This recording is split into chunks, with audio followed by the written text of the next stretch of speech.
అండి రంజాన్ పండుగలోనైతే 2 రకాల సేమియాలు అయితే తెప్పించుకున్నానండి మా ఎదురింటి ముస్లిమ్స్ వాళ్ళతోనైతే. ఒక రకం సేమియా అనేది బౌల్లో వేసుకొని వేడి పాలు వేసుకొని కొద్దిగా పంచదార వేసుకొని కలుపుకుంటూ తినేయడమేనండి. స్టవ్ మీద అస్సలు పెట్టవసరం లేదు. ఈ సేమియాతోనైతే కీర్ చేద్దామని చాలా రోజుల నుంచి అనుకున్నాను, కానీ చేయడం అవ్వలేదు. ఈరోజైతే ఈ సేమియాతోనైతే కీర్ చేశాను. చేసి తినాక అనిపించిందండి, అబ్బా ఇంత మంచి టేస్ట్ని ఎలా మిస్ అయ్యాను అనిపించిందండి. అంత టేస్ట్గా ఉందండి. మీరు కూడా ఒక్కసారి ట్రై చేసేయండి, చాలా బాగుంది. కళాయిలోకి అయితే కొద్దిగా నెయ్యి వేసుకున్న తర్వాత జీడిపప్పు కిస్మిస్ వేసుకొని గరిటతోనైతే లైట్గా ఫ్రై చేసుకున్న తర్వాత కలుపుకుంటూ కట్ చేసుకున్న బాదం వేసుకోవాలండి.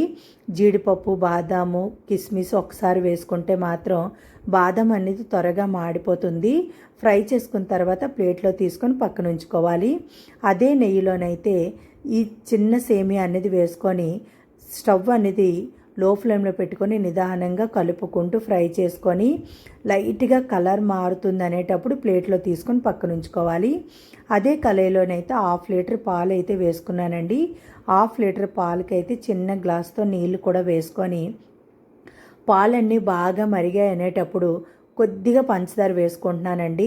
పంచదార వేసుకొని పంచదార కరిగింది అనేటప్పుడు మనం ఫ్రై చేసుకుని ఉంచుకున్నాం కదండి చిన్న సేమియాలన్నీ వేసుకొని ఒకే 1 నిమిషం కలుపుకుంటూ ఉడికించుకొని స్టవ్ ఆఫ్ చేసుకోవాలండి. స్టవ్ ఆఫ్ చేసుకున్న తర్వాత యాలకుల పొడి వేసుకొని ఒక్కసారి బాగా కలుపుకున్న తర్వాత మిల్క్ మేడ్ అనేది వేసుకోవాలి. ఈ మిల్క్ మేడ్ వేసుకోవటం వల్ల మరింత టేస్ట్గా వచ్చిందండి. మిల్క్ మేడ్ వేసుకొని మళ్ళీ బాగా కలుపుకోవాలి. ఇదంతా స్టవ్ ఆఫ్ చేసుకొని మాత్రమే చేసుకోవాలి.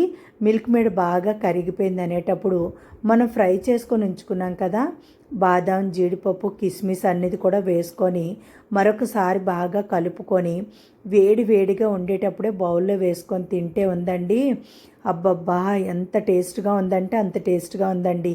నిజంగా అనిపించిందండి, ఇన్ని రోజులు ఈ టేస్ట్ని అబ్బా ఎందుకు మిస్ అయ్యానా అనిపించింది. ఒక్కసారి మీరు కూడా ట్రై చేయండి.